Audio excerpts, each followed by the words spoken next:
साथियों नमस्कार। मैं राजेश मिश्र एडवोकेट।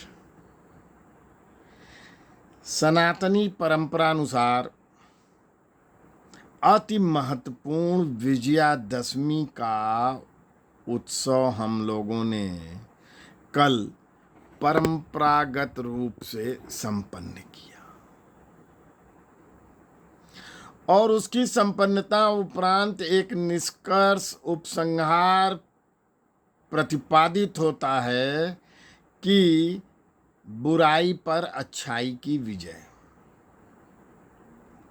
बहुत अच्छी बात है, जो बुराई है उस पर अच्छाई की विजय हो और इसके फलस्वरूप इसको क्रियान्वयन के स्वरूप में परंपरागत रूप से जगह जगह, मोहल्ला मोहल्ला, गांव, क्षेत्र, नगरी नगरी रावण का दाह संस्कार किया जाता है। राम जी उसमें अच्छाई के प्रतीक के रूप में बाण से अग्नि प्रदान करते हैं रावण के पुतलों को। यह परंपरागत रूप से हम करते आ रहे हैं। अच्छाई और बुराई सतत चलने वाला विचार है, सतत चलने वाला विवाद भी है। आज 100 साल पहले क्या अच्छा था, क्या बुरा था, 1000 साल पहले क्या अच्छा था, क्या बुरा था, यह मानक हमेशा बदलते रहते हैं। लेकिन एक शाश्वत सत्य है कि मानवीय सभ्यता का संचय हो, संरक्षण हो, मानवीय सद्व्यवहार का पोषण किया जाए तो यह अच्छाई है।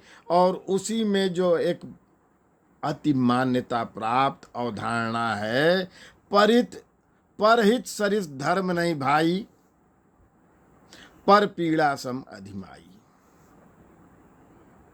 दूसरे का हित करना, इससे बड़ा कोई धर्म नहीं है और दूसरे को पीड़ा देना, इससे बड़ा कोई अधर्म नहीं है।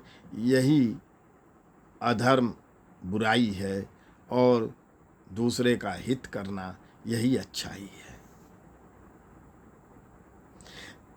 यह परंपरागत पौराणिक रूप से हमारी मान्यताएं चलती चली आ रही हैं। किंतु आज क्या अच्छाई है, क्या बुराई है, उसमें एक बुराई का बड़ा भयावह रूप व्यापक होता चला आ रहा है। चाहे इसे अब संचार क्रांति के माध्यम से हर व्यक्ति इससे अवगत होता जा रहा है, वह है सर तन से जुदा। यह अनवरत घटित होने वाली घटना बन गई है। कभी किसी शहर में, कभी किसी शहर में, कभी किसी गांव में, कभी किसी मोहल्ले में हो रहा है। कल मधुसूदन मिस्त्री के साथ हो गया। ये क्रम कन्हैया लाल का जयपुर में शुरू हुआ था और परसों हो गया डीजी जेल लोहिया के साथ। यह एक बड़ा ही भयावह, पूरी मानव सभ्यता को भयाक्रांत कर देने वाली प्रक्रिया चल रही है, गला रेत कर मार देने की। इस पर सोचा किस तरह से जाना चाहिए। इसको केवल हम सांप्रदायिक विद्वेष, दंगाई चरित्र, कट्टरपंथी चरित्र कह के निंदा करते रह जाए, या इस पे रोक लगाने का कोई प्रभावी तरीका होना चाहिए। मुझे जो समझ में आता है, गला रेत के जो हत्या की जाती है वह गोली मार देने वाली हत्या से भयावह है। सभ्यता के दृष्टि से, मानवता के दृष्टि से यह और भी आतंककारी कृत्य। कोई किसी को गोली मार दे, उससे अधिक भयावह और नृशंस है कोई किसी का गला रेत दे।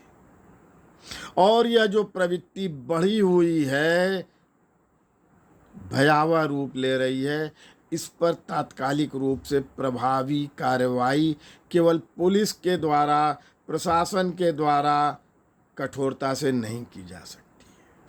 क्योंकि जो लोग ऐसा कर रहे हैं, जो ऐसी हत्याएं कर रहे हैं, उनके निंदा के स्वर व्यापक रूप से समाज के भीतर से, सामाजिक संगठनों से, राजनीतिक दलों के अंदर से नहीं निकल रहे हैं।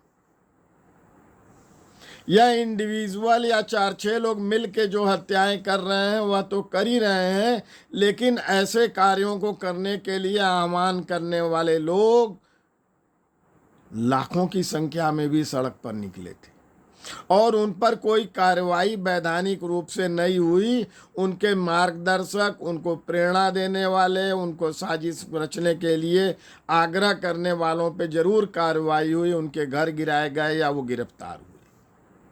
लेकिन जो लाख, 50,000, 25,000, 10,000 की भीड़ इस ढंग के कृत्यों को वैधानिक और चर्चा में लाने के लिए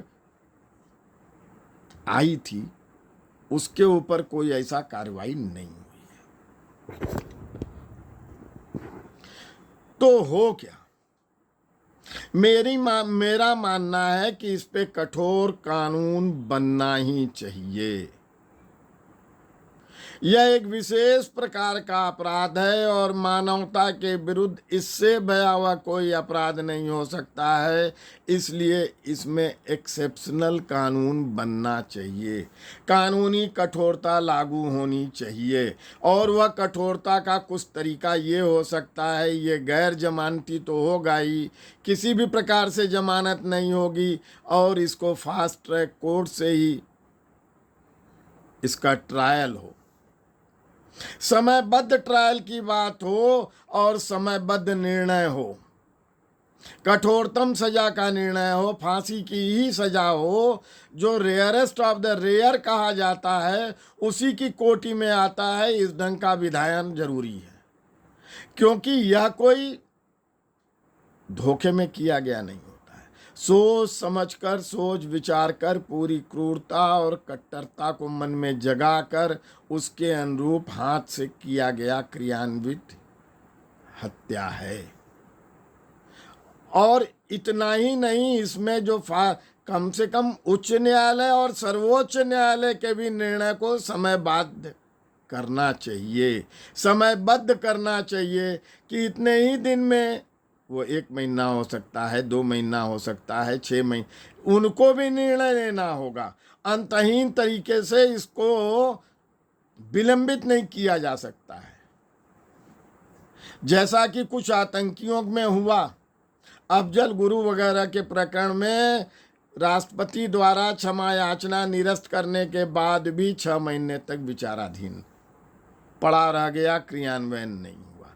यह संदेश मिलना चाहिए कि जो लोग गला रेत कर हत्या करेंगे उनको 6 महीने तक यहाँ से लेके सर्वोच्च न्यायालय तक, या साल, 9 महीने, 10 महीने के अंदर सर्वोच्च न्यायालय तक अंतिम निर्णय हो जाएगा और इस पर से क्षमादान का भी अधिकार समाप्त किया जाना चाहिए कि इसमें क्षमादान राष्ट्रपति द्वारा नहीं किया जा सकता है। कम से कम समाज में एक कठोर संदेश चल जाए कि इस ढंग से जो हत्याएं की जा रही हैं वो किसी भी प्रकार से अक्षम्य होंगी। साथ में समाज की बड़ा दायित्व हो जाता है कि इस ढंग की घटनाओं को क्रियान्वित करने वाले या इसका स्लोगन देने वाले, नाराबाजी करने वालों के विरुद्ध ये राजनीतिक दल बोलते नहीं हैं, तमाम दल नहीं बोलते हैं, तो उनके विरुद्ध भी कठोर कार्रवाई होनी चाहिए। और इसलिए हम लोगों को अपनी बात को आगे बढ़ाना होगा, आह्वान करना होगा, तभी ये चरितार्थ होगा। तो बंधुओं, संकल्पित होइए, आग्रह बढ़ाइए, अनुग्रह बढ़ाइए और चर्चा जरूर बढ़ाइए, जिससे यह जो संकट हमारे ऊपर उत्पन्न हो रहा है यह निहिसार हो सके।